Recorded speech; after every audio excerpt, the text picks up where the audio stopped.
Well, greetings and salutations, everyone, men and women, boys and girls, cousins of all ages. Welcome to the Christian Whistleblower channel. We really appreciate you tuning in, and we really appreciate you spending time. We know your time is valuable. And I'd like to personally thank very much both Bruce and John for joining me. You know that we did a talk a while back before I had talked to these gentlemen, before I had read their book, and expressed some very healthy skepticism, and probably was almost rude a couple times. I do apologize for that, but I have to give high props and high level marks for integrity for these two gentlemen. Instead of just saying the heck with this guy or coming and finding me and punching me in the nose, they said, hey, let's talk about it. So gentlemen, high integrity marks. You're definitely gentlemen. I believe you're scholars after reading the book, and with my apologies, it's my honor to have you both here on the Christian Whistleblower channel. Thank you very much. Fantastic. And I did read the book. You sent it to me. I read it rather quickly. Very, very interesting book. I don't think, unfortunately, everyone has read it. If you could just, if whichever one of you would like, just take the lead and give us kind of maybe the Cliff Notes version of the story of Stardust Ranch, so we can bring all of our listeners and watchers up to speed on it, if you don't mind. John, you want me Sure, to do I'd that? be happy to. Either way, it doesn't matter. I mean, Bruce, you know the story. Oh. You wrote it, so Yeah. you know it as well as I do. Okay, so I just lived it. Yeah, John is the one that Yeah. actually lives at the ranch and went through all of the things, and Bruce came together with John, and they worked together to write this fantastic book. Yeah, and thank you for that. I'm a writer. I have a journalism degree. I've published literary fiction. When I hear it's a well-written book, people wanted to read it. It's the most pleasing thing you can hear as a writer. Well, I've written 15 myself. I'm not a journalist major, but I have written 15 books. I know what it takes, so I have a lot of respect for you. John in the telling, and you in the actually the collaboration actually put it on paper. It's a very daunting thing to be sitting in front of a blank piece of paper and a typewriter, or a blank screen and a computer. Not everybody can do it. It sounds like a great idea until you actually sit down and try to do it. Yeah. Everybody's a writer in a coffee shop. Absolutely. So this was the most difficult part of the story, was drawing a circle around the whole experience. So John and I, we tried this story in 2012, 2013. A number of factors led to me leaving the project at about, I guess, 100, 110 pages. Neither one of us were able to preserve. It's funny because when we went back to look for the draft we did 7 years ago, I mean, I checked my Google Drive. I checked what used to be the old Ubuntu One. I checked Dropbox. And, I'm a technical writer for my living, Jeff. So working with computers and backing stuff up is second nature to me. The manuscript just disappeared. I did not have a copy of it. John did not have a copy of it. So we started from scratch again. And, there's a number of ways you could go with this. Before writing John's book, I read the Skinwalker Ranch book. I thought it was horribly written. Basically, a grade 8 science project is basically what I would call it. And I haven't we read wanted that one. to tell. Well, now that you've read Stardust Ranch, you should take a look at it, because it is worth just taking a glance at, because they went with a kind of pseudoscientific approach. And Bruce, let me just interject something real quickly. Somebody in the chat room says, a lady named Shikana Rise says that she has talked with John and finds him to be a very kind, decent, honest, and pure-hearted man. And I think that's worth interjecting. Oh, okay. So, Thank you. John and I talked about this quite a bit. Like, how do we tell this story? How do we get around 23 years on this ranch? So many bizarre things have happened. So many people have gone out there, like the Mormon taxman. I mean, we could have just done an entire short story collection of people who thought they could go out there and clean the place. I didn't even know that the Mormons had exorcists until I read that. Well, yeah, they do cleansings, and John's on the outs with the more. But you know, as you get around 2011, there's a person who is sent out to the ranch who's semi-effective in cleaning out the ranch, but it provides the most direct confrontation, and that chapter shows people what John and Joyce are dealing with, and you know how powerful it is. And we're not talking a run-of-the-mill Vatican exorcism here. We're talking some very entrenched, very powerful lower fourth dimensional beings, whatever they are. Now that's how I view them, Jeff. I've been watching intermittently your channel in the last few weeks, and I agree with you that there's so much we don't know about just going on this planet, interdimensional and inter-earth and under the water and all of these sorts of things. But the basic narrative arc we took was basically you just put a pencil on a piece of paper and you start doing circles that get wider and wider, an expanding concentric circle, because that's been John and Joyce's experience at the ranch. So there's been some positive, there's been some negative, and ultimately what never came out, and it needed a book to come out, is, you know, who John is and what he's learned as a result of being on this ranch for 23 years. Because, you know, he's interacted with the more, see, we don't call them benign extraterrestrials in the book. They're just, let's just say, entities that don't want to use you in any way, and maybe may casually give you some advice, like somebody giving you the time at a bus stop. That's how I would regard the so-called positive ET influence on this planet. I mean, they don't get involved until there's some kind of consequence for them. You know, no offense to all the contactees out there. I know you've had Cosmic Agency on your channel, but they haven't done anything. Okay, this is a human problem, and we have to find the solution. I agree 100%. So the story goes from bad to a little bit better to kind of, it's sort of stable there now. There's a truce that John has had with, I guess, the Greys. I think the abductions have stopped and stuff like that. Well, but that's great to hear. The feedback we're getting is that this is just, yeah, the feedback we're getting is this is just like the best story that people have read about, you know, this, what can happen on the fourth dimension. I mean, the fourth dimension, what we call classically in occultism, the astral plane. I mean, there's everything's there. You've got human beings who haven't moved on to a better place because they're hanging on to something emotionally. You've got other things, we don't really know what they are. And this ET thing is a part of the lower fourth. And what they can do that the other entities can't do is they can actually physically manifest. Now, I know you're very well versed in exorcisms and stuff like that, Jeff. Oh, by the way, I saw your video a year and a half ago or so about the, you had a confrontation with a shaman with a Central American native tribe. I'd love to hear about that. I live with Kebakar natives just up the mountain here. Oh, okay. Yeah, that was way back when I was, boy, I must have been, I wasn't 30 yet. So it was many, many years ago. Yeah.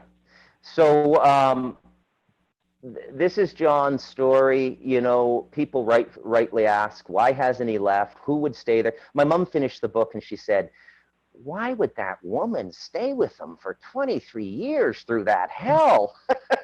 And, you know, John is just John. It's like E.T. meets the Hell's Angels. That's how I would describe it. E.T. call home. No, get in that crystal meth lab. You're going to work for me. You know, no offense, John. I'm kidding, of course. But that, I hope I did. That's kind of a ham-fisted job of circumscribing the narrative. But and more than anything else, Jeff, what we wanted to do was we wanted to write a book for people who aren't really familiar with exopolitics, right? Great idea. You know, so I mean, you could give this to anybody. You could give this to cousins, to nephews, nieces, to your mom, your dad, and say, hey, read this. This is a really good primer on what's going on with ET contact with the human race. So I'm going to stop talking now. John, what would you add to that narrative? Well, you know, Jeff, what I would tell you is this, and that is, you know, first off, the reason we've survived through this whole thing is because my wife and I both have tremendous faith in God, and we live our faith every day. We dedicated our lives to trying to do good. You know, I mean, my wife and I both have worked as mental health providers. Me as a psychiatric social worker. You know, my wife working every day with the disabled. You know, we're people that dedicated our lives to trying to do good. And when we came out to this ranch, even though my wife suspected that there was weird energy out here, we had absolutely no idea what we were getting ourselves into. All I wanted to do was live in the country and get away from all the hustle and bustle of Phoenix and have horses. And somehow or another, I managed to, you know, kind of step through the looking glass here and buy this ranch. And it's been just insane ever since. And the reason we haven't left is because ranches are really expensive, and we just didn't have the cash to be able to go buy another ranch someplace to be able to move all the horses that we've rescued over the years. And, you know, we had to make a choice. It was either throw the animals under the bus or move and take a terrible financial loss, or stick it out, be tough, be faithful, you know, ask God to provide and to take what he gave us and learn to use it properly to try to defend ourselves and to try to be good Americans and use what we've always been taught, which is if you're in the right, you should stand up for yourself and be, you know, straight up, just, you know, defend yourself. And that's what we did. So, you know, we've hung in there throughout this whole thing. We'd love to move. Anybody got a ranch someplace or a farm someplace, you know, that's big enough for about 20 horses, you know, with a decent house on it, we'd be interested in talking to you. We have absolutely no desire to stay here. Well, you know, John, as I read the book and, you know, read a lot of the responses and things that you've received on the internet, the one thing I never asked was, why the heck would he stay there? You know, I kind of see in you, you know, the rugged individualism, you know, the kind of the spirit of the Old West, and you're not going to get pushed off your land. You're not going to get pushed around. And I, you know, developed a deep respect and kind of an empathy with you, because I would have done the same thing. I'm not going to let a bunch of ETs, or if we're back in the Old West, you know, a bunch of Indians or a bunch of cowboys, whoever you are, push me off of my land. So I, you know, I appreciated that about you. I never questioned, you know, why didn't this guy just leave? Now, of course, if you got a great offer or a sufficient offer, I can see that you're doing so. And, you know, as to your wife, you know, my mother spent her whole professional life teaching emotionally disturbed, learning disabled children. So, and I think she had a practical experience in that with me too. And, you know, and your wife has practical experience, and if she wasn't who she was, who knows where you'd have wound up. But the thing I liked about the book, one of the things I liked was, you know, you as a mental health professional were kind of analyzing yourself, walking yourself through this. Okay, what am I feeling? What am I seeing? Am I going through some type of psychosis? I mean, you didn't just automatically say it's aliens, it's ETs. You really went through a very long, methodical, and scientific process before you arrived at something being of a supernatural result, didn't you? Well, yeah, I wanted it to be anything but what it is.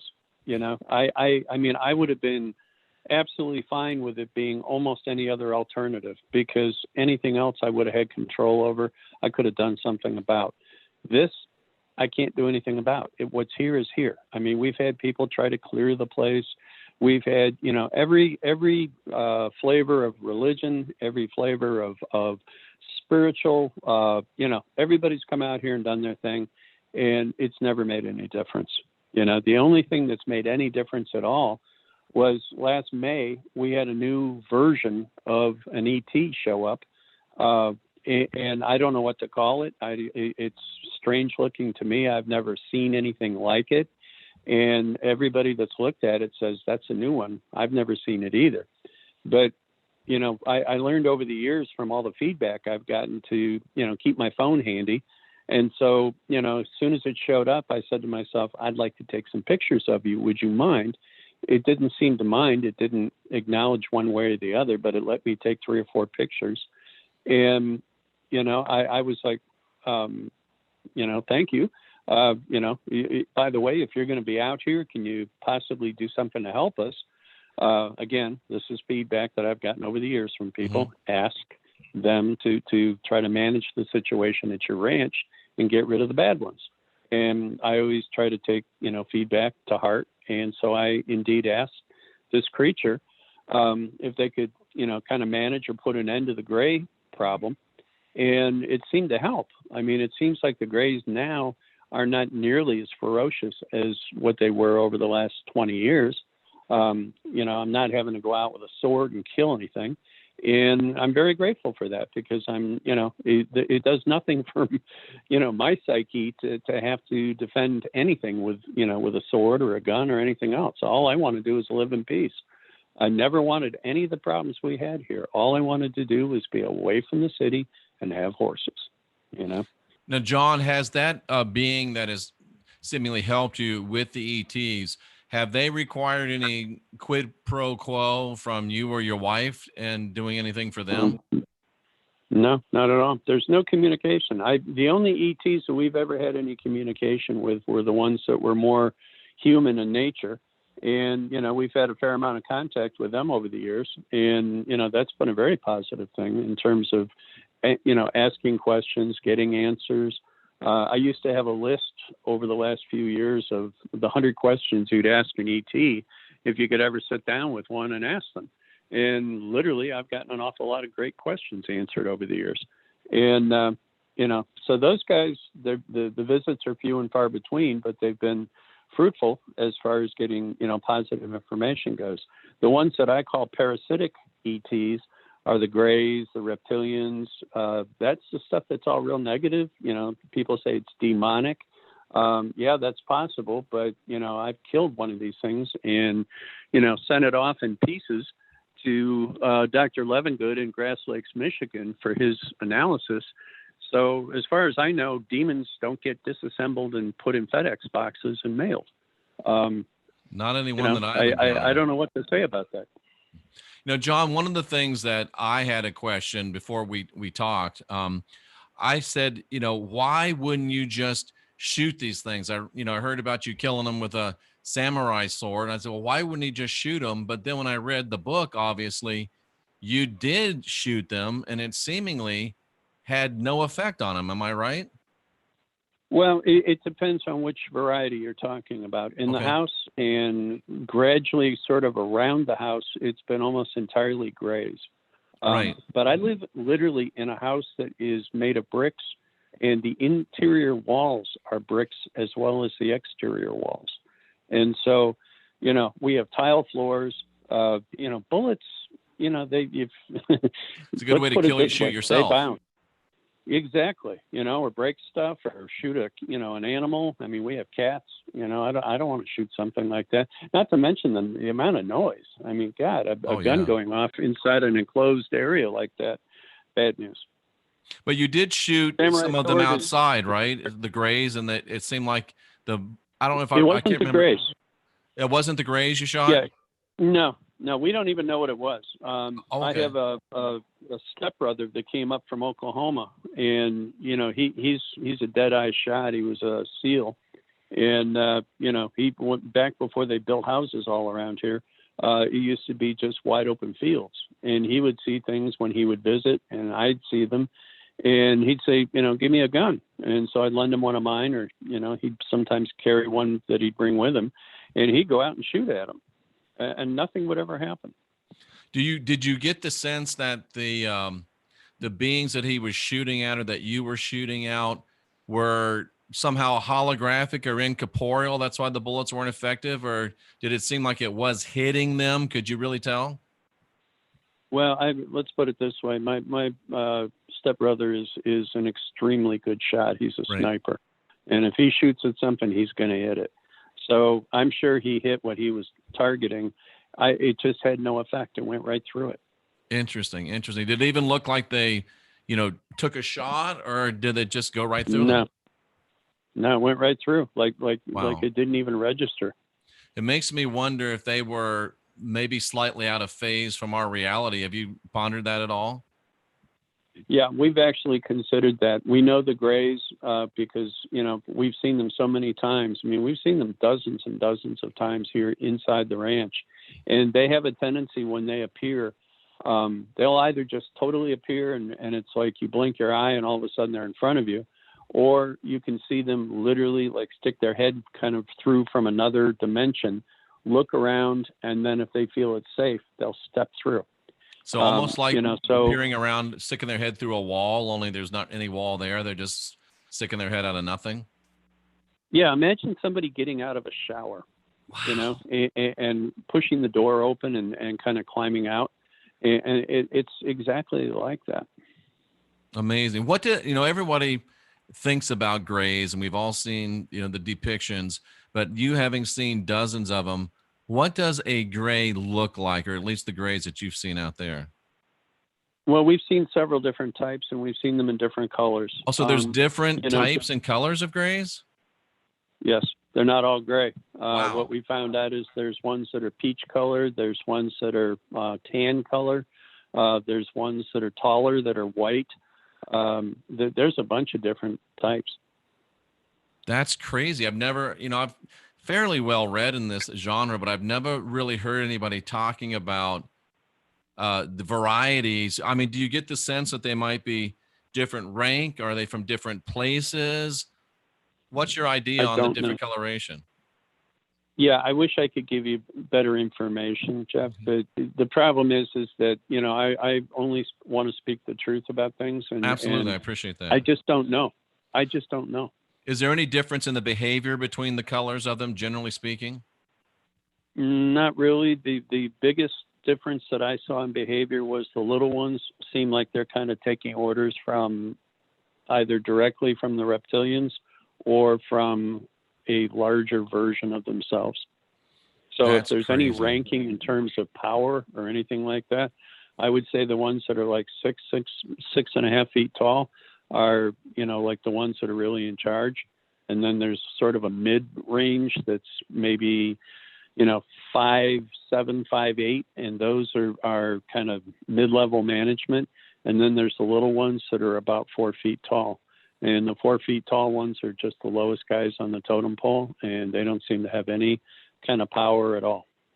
That's so interesting. Somebody in the chat room was mentioning I lived in Vegas for a while, and one of my friends owned a security company. We had the strange fortune of having to guard Michael Jackson. We just sat in this place and he was in his suite, but we would see every now and then Michael Jackson be Michael Jackson. He'd peek around the corner and go peekaboo, and it kind of reminds me of the Grays doing the same kind of thing. So just stranger things have definitely happened. They're nonverbal.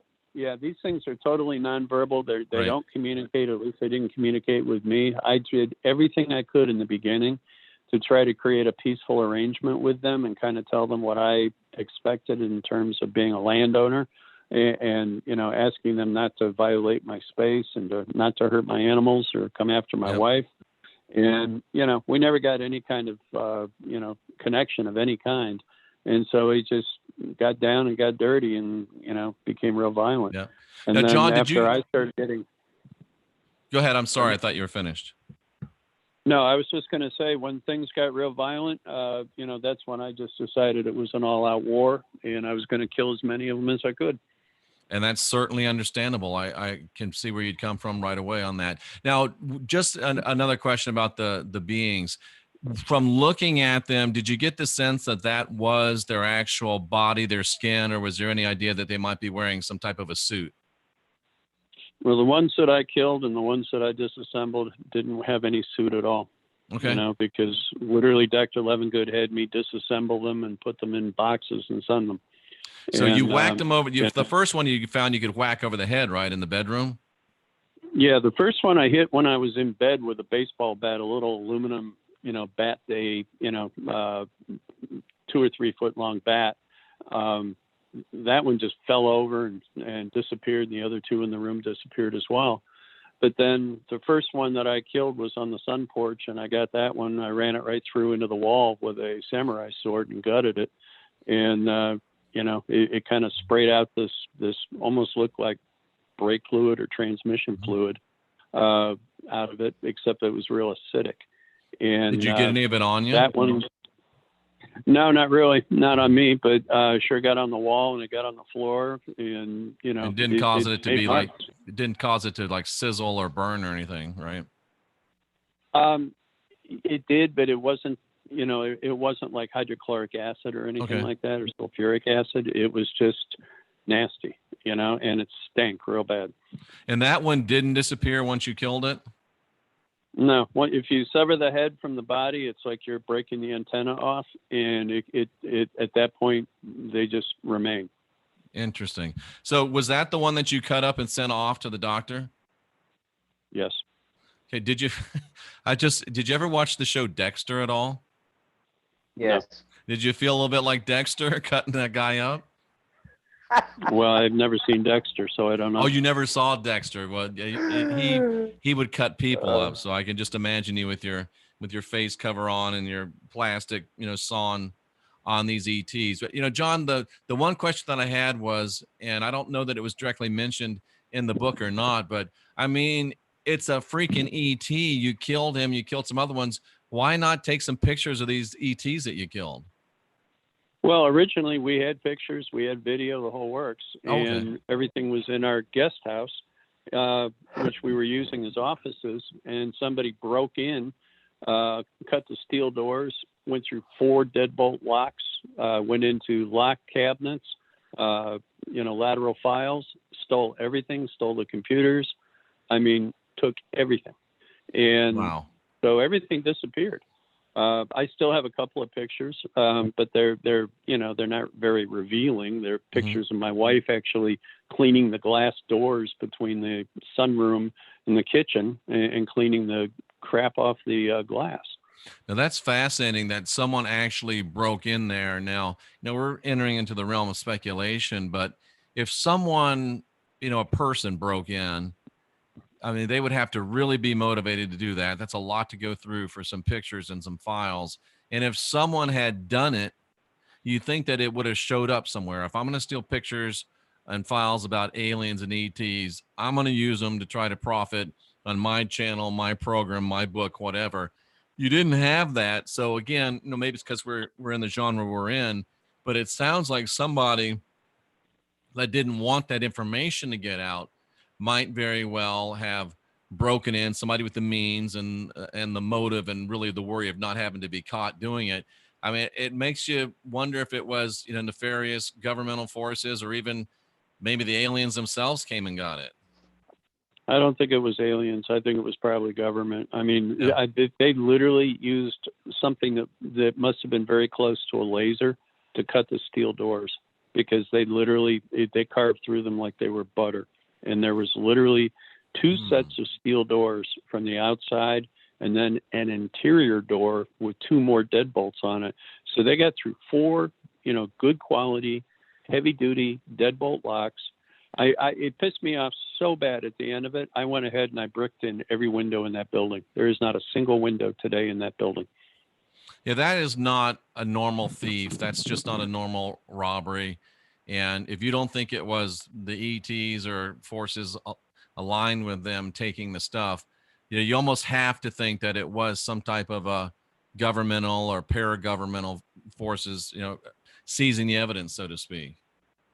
Well, we've had plenty of agencies, various different agencies that have interviewed us over the years. They've done video recordings, lie detector tests, they've taken urine, they've taken blood samples, the whole works with our permission, because we were trying to be good, patriotic Americans, and we were trying to allow that, everything would be validated. And everything was validated. I mean, nobody has ever, from a governmental point of view, has ever told us that they never believed us or didn't believe us. So, interesting. We feel like we've done every single thing that we could do to, be forthcoming. We take phone calls from people, we do interviews, I go on radio and TV shows. I've done everything that I can think of humanly to be as humble and to be as honest with everybody as possible about this phenomena. I never would have believed it in a million years if I hadn't lived it. I don't blame people for being skeptical. I don't blame people even for not believing. But the bottom line is, bad stuff happens. And we just happen to be the people that it happened to. Interesting. Now, I talked in the earlier show that I did before I'd met you, I asked, why not put up a nanny cam? Why not put up, a security camera? And I've had probably at least 5 people, I think 5 or 6 people that have said they were undergoing abductions. They were undergoing regular visitation by beings. And even though they put up these cameras, that the cameras did not show the beings, even when there were abductions taking place while the cameras were running. Did you ever try, and did you ever get any results similar to those? We've had a number of situations. Realize that this is a 10-acre property, and most of these camera systems, they either have to be wired or they're wireless. Right. The problem is we live in the desert, and wires in the desert don't last long. Mm-mm. And the various different locations where these cameras would go, they're just subject to weather. And, honestly, it's a lot of money to do this kind of stuff. It is. And I'm not a techie to begin with. But to give you another idea, Ghost Adventures, when they came out here to film the episode that they did a couple of seasons ago, they tried setting up cameras. They tried setting up drones. They had, all sorts of different things. One of the first things they found out was that the electronic signals out here are very blocked. Electromagnetic radiation out here acts very strange.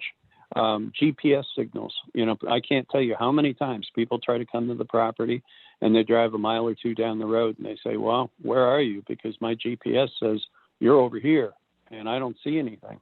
And I have to tell them, you got to turn around and come back north. You're too far south. And it always ends up with the same thing. And that is that the electromagnetic signals out here are just bizarre.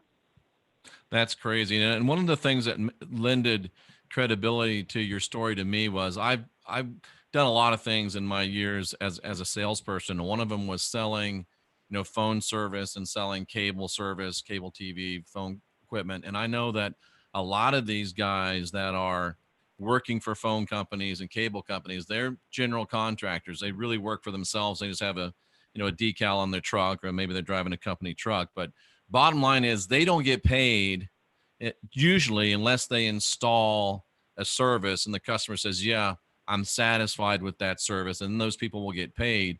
And you had trouble getting people to come out to get paid to put your service in because the place had such a bad reputation. And it's got to have a bad reputation for somebody that wants to make money to say, no, thank you, I don't want any money. We couldn't even get plumbers to come out here. I mean, like to install dishwashers or, automatic ice from the freezer. We couldn't get anybody to do anything. An awful lot of the skill set that I've managed to obtain over the years has just been purely out of desperation because I can't get people to come out and do stuff. And so I've had to, go on the internet and go to YouTube and, ask, how do I do this stuff and figure it out myself. But there's some things that are just outside my skill set. I'm a social worker. I'm a therapist. I wasn't designed to be, one of these, guys that's, installs all this stuff. Interesting. Bruce, what's coming to your mind as you listen to this? Anything that you think you should fill in a gap with or offer commentary? Well, no, but I mean, there's a lot of spin-off we could do, based on the people you've interviewed on your channel, like Laura Eisenhower. Here's a question. You probably picked this up reading the book, but I'm Canadian and I now live in Central America. Mm-hmm. If I were a citizen of the United States, I would be asking myself, what the F is going on here? Why is it so dangerous for this paranormal stuff in the United States? You take like David Polides, Missing 411. Jeff, I live in an area so remote, when small planes go down, they can't find them. Nobody goes missing around here. You know what? I live in the most biodiverse and wild 1,000 square kilometers of rainforest in the world, called the Talamanca Mountains. Nobody goes missing here. I can go out camping with my native buddies and be in the jungle for 3 days. There's none of these stories. why is so much of this ET and high weirdness focused on the United States? That's what I would be asking if I were an American. That's a great question. That's a great question. Give me a minute to circle back to that. I have a couple of things I wanted to finish up with on John, if you don't mind. John, if I remember correctly, when your wife was being abducted, one of the times you actually went out and fired a weapon at the craft. Am I correct in that? That is correct. AK-47 with a double banana clip in it. Right, that you could turn it upside down, you fill it, use one side and flip it over. And did you actually hear the projectiles contacting the craft? I got to tell you, at the time I was so freaked out by the situation. You know, I don't even know. All I know is that my biggest mystery was why I didn't end up shooting my wife, because I was aiming in the same direction that she was, and she didn't get hit. Well, maybe you're an unconsciously good shot, or she was in a state of flux. I don't know. I think it was God. I give everything to God. Too. And, you know, I love my wife and she loves me. And you know, I mean, just the way we met would tell you, I could tell you a long story about that, which you probably don't have time for. But the bottom line is that as bad as things have been, we've been very fortunate in the fact that we've been protected by our faith. That's amazing. And John, you shot at the beings and the bullets seemingly had no effect on the beings.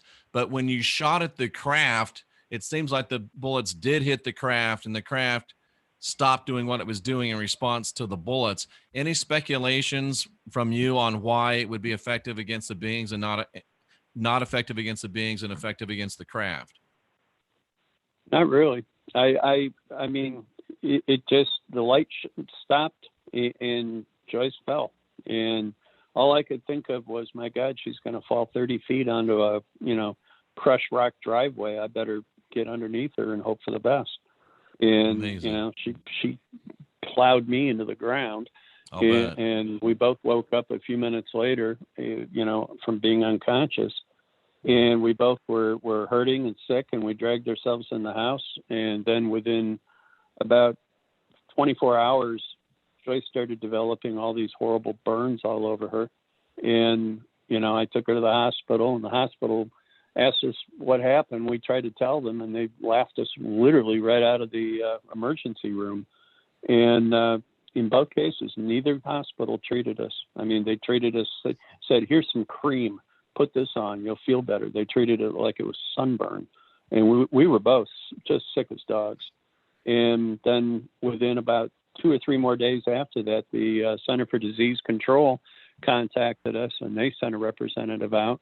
And from that point on, we were getting, you know, direct intervention through the government.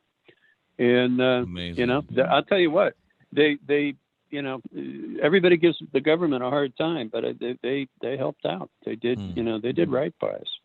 You know, so well, that's I've got good to hear. bad to say about the government. That's good to hear. There's definitely good and bad. And Bruce, you know, getting to this kind of leads us into what you were speaking about. You know, when you think about a craft that you're able to hit, you're able to see, you know, you're able to hit it with a conventional firearm. And then you start talking about, why are so many Americans going missing? Why do these things happen so much in America? You almost have to go, and this is where I would leave. In my mind, I leave from it's got to be extraterrestrials because everybody believes it's extraterrestrials, to the point of, is it something that would be intraterrestrial, not extraterrestrials? Would it be covert government agencies? Would it be covert paragovernmental agencies? Or would it even be beings that are either from beneath the ground, from beneath the ocean, from places that we don't know about? But I almost think, and many people have said this in the chat room, it almost sounds like, you know, a deep state or a government type situation, not only with John's experience, but in the United States, people being taken by, you know, untold numbers and disappearing. And many times it looks like, you know, people are seeing crafts, people are in tangible things. And that almost screams out to me, deep state, governmental, paragovernmental. I'd welcome you both to comment on that. That's coming not only from me, but also from the chat room as well. But Jeff, I think it's all of the above. I think that we were, long time ago, I think we were colonized, and I think we have lots of different races that live on this world, and they're all pursuing their own agenda. And, the thing that's interesting about it is probably an awful lot of the energy to create all of the different mystiques and different, systems of governing the whole thing is about keeping the information away from the human population so that they don't know what they're dealing with. And so consequently, they're all fear-based. They're uneducated about what's really going on. And they're looking at their government saying, here, fix it, save us. And the government's just not even acknowledging the facts. So people are just looking at each other and saying, it's time to just, let's just pretend it's not happening. And that's the only way they've managed it all these years.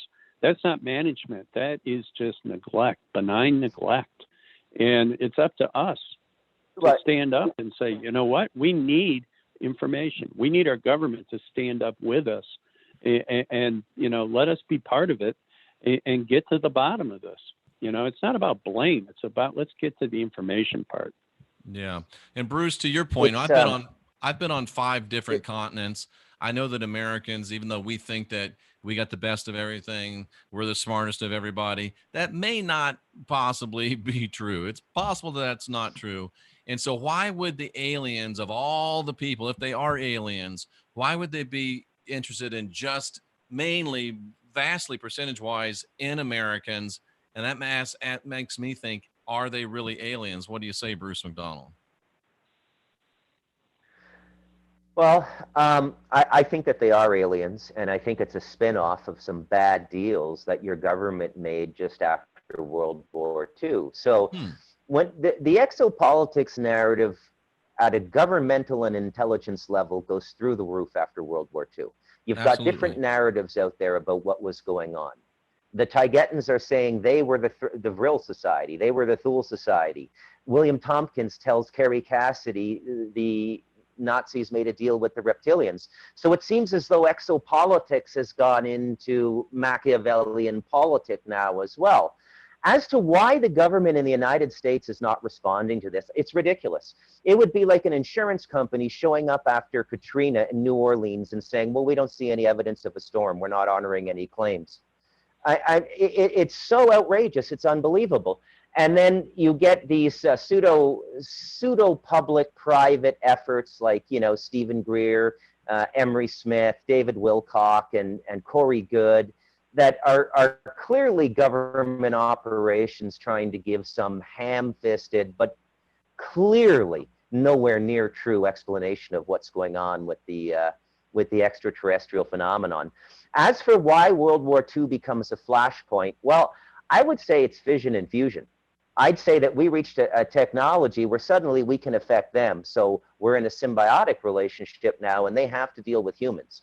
I think this is why the Palladians came in. I mean, this is when the Billy Meyer story sort of, takes off. And the so-called other benign extraterrestrials like Andromedans and Arcturians and things like this, who, for reasons I don't quite understand, communicate through contactees, which is a little bit ridiculous to me. But what I've noticed, what I don't know what the rules are, Jeff, but there are rules of engagement. Okay, it's not random, it's not chaotic. That's why I brought Americans being abducted up. That's why I brought the topic up. These extraterrestrials, they follow a set of rules, and it's not like anybody's. I don't think the rules are being imposed on them. I think it's more about circumstantial and timeline entanglement. So and now they have no choice. They have to get involved in human affairs because the dumb monkeys split the atom and are blowing things up. And but how as for John's Ranch, I think for the most part it was a territorial war. I think that those gray aliens wanted the portal. I think it provided massive transportation and utility for them. It was their grand central station. And one of the things that comes out in the book, I mean, we talk about what happened at the house before John moved in there. You got the Sons of Gestapo, you got the suicide. There's a lot of blood on that land. What doesn't come out is, what's gone on since more development went on around John. And It's very negative. And this is your first encounter with the Greys, right? And to John's credit, he was able, I think, because of his training in psychiatry and social work, as you said, reading the book, he was able to think his way through it Right. and stay rational. A lot of people don't. They commit suicide or percent beyond the national average, including Chicago. And it's the energy. I felt the energy writing the book. It's like a disquiet. You know, I've been in haunted houses. I've been braced by negative spirits. This is something else. It's like, how would I? It's like a little bit of white noise in your consciousness that won't go away like a fly or a mosquito. And it's like Chinese water torture. Right. It slowly drives you crazy. Interesting. And John, one other thing I wanted to ask you about is, and my heart goes out to you for the dogs and the other animals that you've lost out there. And just in the last year, I've had, for the first time in my life, we've got 2 dogs. We got a really pretty German Shepherd. Her name is Barkley. We got a big black golden doodle, and his name is Merlin. And I mean, a bunny rabbit can't, and we got a pretty big piece of property here. A bunny rabbit can't hop across the front yard without these dogs in the backyard somehow hearing it, smelling it, sensing it, going nuts. And you've actually had, the terrible experience of having, dogs that are living communally, and selectively 1 or 2 of them, I can't remember particulars from the book, coming and meeting a horrible end while the other dogs are right there. So, I mean, are the other dogs put under a trance? Are the one dog transported out, done terrible things to and put back in? How could that happen, John, without any of the other dogs hearing it or reacting to it? Well, it's not that they don't hear it or react to it. The dogs that were actually killed were under different circumstances. I had a pit bull that was literally killed right in front of me by a gray, holding what looked to me like some kind of light weapon. It was something the size of a small flashlight, and this gray appeared directly in the pathway going into the house. The dog and I were outside, and we were just getting ready to walk into the house, and this thing landed right in front of us, to the point where the dog just lunged at it because she was so surprised by it. The gray touched it on the head with this object, and literally the dog seemed to almost explode. It was over in a split second. I grabbed my sword and killed it, or tried to kill it anyway. That's just a horrific thing. Go ahead, Bruce. I've seen the dog and the horse pictures. I saw them in 2013, and I saw them again this time. There's all kinds of them. We didn't want to do a snuff book, Right. Jeff. We didn't want to shock people, so we left all the pictures out. But I assure you, it's completely real. I mean, I've seen pictures of John's Rottweiler, the one that got pancaked. Nothing. I mean, you could send a CIA forensic science team out there. They could not do what was done to these animals without disturbing the other animals or what's going on there. I've seen pictures of horses, and it's beyond evisceration. It's like they're completely flat. What's most disturbing about the killings, Jeff, is that there's no moisture. There's no splatter on the walls. It's all done dry. It's really strange. Really strange. Yeah, and you're just trying to think through what would they be gaining from it? I mean, is it a sanguination? Does it look like that, or they're just flat? Flat. And and then the best resource for this is Linda Moulton Howe, in terms of the phenomenon from an observer standpoint. And then I find the people in the magical world get more into intent, and I'm not sure if the magical narrative is valid. In the UFO world, you've got people out there like Tom Sheridan, the Irish guy who wrote Curious Puzzling People. Brilliant guy, but he laughs at all the UFO people. He says this is a spell that Crowley did in 1909 that summoned Oz. That may be a part of it, but it does not explain everything that's going on here. So the magical narrative falls through. But within the magical narrative, they say that the viscera and the innards are used as an energetic substance to produce manifestation from the extraterrestrials. Right, right. That's interesting. That's interesting. Yeah. John, you've been on, obviously you've been on Coast to Coast, you've been on with Carrie Cassidy, you've been on a lot of different places, a lot of different platforms. If I ask you for a question that you wish somebody would have asked you that that never has, or the question that should have been asked that hasn't been asked, what would you think of? Well, that's a really good question. Excellent question. Yeah, I'm not really sure. I mean, I've been asked everything there is to ask. I really, at this point, I'm not sure how to answer that, Jeff. Bruce, what hasn't been asked that should have been asked? What are the men in black? Why didn't Bigelow give John a copy of the report? Who is Bigelow in this world? I mean, we have a billionaire mucking about in this world. He bought Skinwalker Ranch. John's had numerous interactions with the guy. And the most important question to me is, you've got a government in the United States that dedicates millions of dollars to the most trivial of things, right, in terms of policing you. Mm-hmm. Why is there this big gaping hole in paranormal policing and providing some kind of support for people?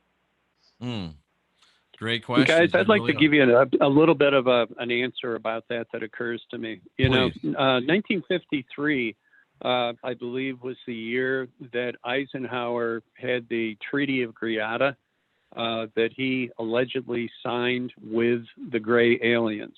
And during that treaty, allegedly, he gave permission for a limited number of abductions of Americans to occur so that technology and information could flow freely from the grays. And I'm not so sure that this isn't still in effect. And a lot of the things that are happening are directly proportionate to that. I would agree. Interesting. And how about Tracy Dyer, who's one of our great lead moderators here? She posits this idea that Area 51 and a lot of this other ET phenomena, could it be actually a cover story when the deeper truth might be something of human trafficking nature? It's possible. I mean, we do know, I've talked to people, numerous people that have come forward and said that the deep underground tunnels that are all over the United States are actually all over the world. They're all interconnected, and that it's very capable and possible, for large numbers of people to be transported any place in the world. And, we've been told that the ranch here probably is over some kind of base, and that the mountains that surround the ranch are honeycombed with tunnels. And so, if any of that is true, that kind of goes a long way toward answering some of these questions. It does. And Bruce, you've got similar situations, you're in Central America, right? But I think in Argentina and Brazil, they are speculating about areas where there's underground bases and creatures coming in and out. Yeah, South America is a hot spot now. Central America too, but South America is a real hot spot now. But no real horror stories like the U.S. ones. People see the orbs, people see the discs, people see whatever, the cigar-shaped ship. But the horror stories really seem to be focused on the United States. And by the way, I would throw David Paulides, the missing 411 guy. I would throw him under the exopolitics umbrella as well. Interesting. I mean, what else could be doing that? What else could be doing that? Well, since you asked that, something just flashed in my mind. We'll kind of wrap up with this. I really appreciate your time here, gentlemen. Why the U.S.? Why is everything happening? Not everything, but why is it focused here? It would be a wildly disproportionate percentage of abductees and people have disappeared being United States citizens. if it's governmental, if it's human trafficking, if it's deep state stuff, that would be self-explanatory why it would be focused in the United States. Now, if it were intraterrestrial beings, either live under the earth, live in the ocean, live in other places, and I'm an American, I hate to say this, but if you were to point a finger at who's causing most of the pollution, most of the degradation of the planet, you probably would point at the United States. Could that be a reason? And if you're an extraterrestrial, then, I mean, arguably we're at least one of the 2 or 3 or 4 most concentrated areas of high technology. And I don't know if they're looking for GMOs, we're probably more pumped up with GMOs than anybody else. So that's just a few thoughts that I throw out there. What are your thoughts along those lines in closing? Well, Jeff, I would say this, and that is, I'm sorry, John, go ahead. Sorry, Bruce. Americans are, we have the ability under the Constitution for freedom of speech. And so, Americans speak very clearly about all these things because of the fact that there's really no pressure against them not to. I mean, there's social pressure. Good point. Hey, you're crazy. Hey, you're a bad guy. Hey, you must have done something to deserve this. Blah blah blah. But the bottom line is that if something happens to you, you can get out there and raise hell and yell at the top of your lungs, and the government isn't necessarily going to come and knock on your door and make you disappear. In a lot of countries around the world, that freedom does not exist. And as far as the pollution goes, China, and India both make a lot more pollution than America. Yes. So there's no easy answer. So why the USA? No, well, I'm not sure there is. Bruce, what do you think? Although our government did I think it's what John just said. I'll double down on that. I didn't hear government betrayed. It's what Eisenhower did. Your government made a very, very, very, very bad deal several decades ago. And I mean, they're probably overjoyed that this book came out because it's sideways disclosure. It's a way of getting the information out without any liability on the part of the government, right? So, interesting. Yeah, but it's something that your government did, and I would say it goes back to World War II. Fascinating. It all starts in World War II. Now, the idea about being colonized. Well, we've been colonized, I think, since Atlantis fell. I think the reptilians have always been here. Their footprint is everywhere, right? And here's a little final thought. As we wind up, Jeff. In 2016, when the Pizzagate scandal was running full tilt, Podesta went digitally silent for about 4 or 5 months. His first tweet after coming out from under his rock was about disclosure. Why is Podesta, tweeting about disclosure? How do those two worlds, the child trafficking, pedophilia world, how does it go with the exopolitics world? That is an excellent question, and that is something definitely worth pondering. Is one covering up the other? Does one serve the other? Do they serve? Is it a symbiotic relationship? You could go so many different ways with that. But John, more than 20 years now, you've been through this. As you look back on it, and as you take some sort of inventory on it, and all of the shows and the book and all the talk and speculation, what do you really hope can happen that hasn't happened yet? And what advice would you give us to start to hope maybe bring that to pass? Well, my goal is to eventually leave the ranch and hopefully to turn it into something positive. I have a friend here, Kim Carlsberg, who is a veteran of the paranormal community, and she's here actually helping me try to figure out exactly where we should go in the future.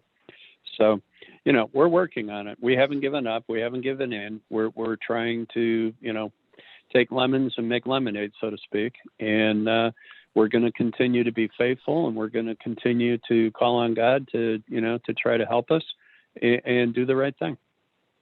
And one last thing just hit me. I forgot that samurai sword that you've used to kill, these beings. That thing, did I read it right that it fell off of a truck in front of you or something? Yeah, it sure did. Well, do you think that was divine intervention? You know what? I believe God has a wonderful sense of humor. And, if you're faithful and you ask for help, you never know how it's going to be delivered. You never know. Bruce McDonald, you're a writer. Your job partially as a writer is to try to remain impartial and to try to sift through, belief and theory and get down to something that resembles actual reality and true events. Looking back on the book and looking back on all your interactions with John and everybody since then, give us, if you would, as we close, this is the final thought, your sense of the whole thing, your sense of John, and your sense of what, as a writer, you'd like to see this accomplish in the big scheme, going forward from February 10th, 2020. Well, I want the book to be read, and I want more people to think about this and think. And tell us where they can get it too when you're done. Oh, okay. Yeah, so the book is Stardust Ranch, The Incredible True Story. It's available on Amazon and EPUB and paperback, 6x9 paperback, and Lulu in hardcover. I hope what this does is extend the exopolitics topic into a larger percentage of the population. We can tell by all the secrecy that whatever is going on, Jeff, they don't want the majority of people thinking about it or knowing about it. And so I think our strength is the human collective here and our collective consciousness as human beings addressing this problem, rather than being picked off one by one while we're camping, as in Missing 411, or you buy the wrong ranch, as in Rainbow Valley, Arizona. Whatever's going on, they really don't want true knowledge about this proliferating, And, I don't think Carrie Cassidy is embellishing at all. I think her life's been threatened. I think she's been hit by directed energy weapons. She plays it all down because she's a warrior, but this is a contact sport. It's got a body count, the exopolitics world. So what I hope John and I did was we pushed it into more homes and more minds, and more good people can think about this phenomenon. And I would absolutely agree with that. And I would ask, this audience and the people that will hear it, in the days and weeks and months to come, you don't have to believe everything that John says. You don't have to believe everything that Bruce says. But especially if you get the book, and I would definitely recommend that you get the book, read the book. It'll give you a different understanding, because it's not really a sensationalistic book. It's much like, I think Bruce shared, it's much like a detective story, or, that's the best thing I can think about. It's not really a sensationalistic, science fiction type of a story. Get it, read it, ponder it. And I think at the very least, it will help you to maybe ask some questions that you've never asked before, open up some vistas of thought that you've never entertained before. And the thing that we've got to get over, as I editorialize a little bit in closing, is as soon as a story comes up, and we're supposed to be truthers, we're supposed to be seekers, but as soon as a story comes up, you can watch it in the chat room, you can watch it wherever you are, people start balkanizing, they start taking sides. He's right, he's wrong, he's making it up. No, it's all true. Why can't we just say, this is an interesting story. What can I learn from it, without having to assign it to a black or to a white, to a wrong or to a right? How about taking all the information, pondering it, and having a synthesis at the end of the day that adds to the discussion and adds to the community and adds to our complete understanding, instead of trying to decide if you're a Cherokee or a Comanche? It's got to stop, in my opinion. Very well said. Very, very well said. Thank you, Jeff. And with that, John and Thanks Bruce, for the opportunity, Jeff. I do salute you guys for being here. I salute the people in the chat room for being here, seeking after truth. And again, I think this is because, you probably couldn't have found guys more on opposite sides of this issue than myself and you two initially. But through discussion, through debate, through questioning, we've now come to a synthesis where I feel like I've been added to, and I've learned some more things. And hopefully this interaction has been similar with you folks. I really do appreciate you being here. I appreciate your tenacity, your integrity, and I appreciate you having the testicular fortitude to come on and to talk about it. And I hope you will continue to do so. Peace out, Jeff. Thanks for having us. Yep. For John and for Bruce, I'm Jeffrey Daugherty, the Christian Whistleblower. We appreciate you being here with us. And we look forward to seeing you all again very, very soon.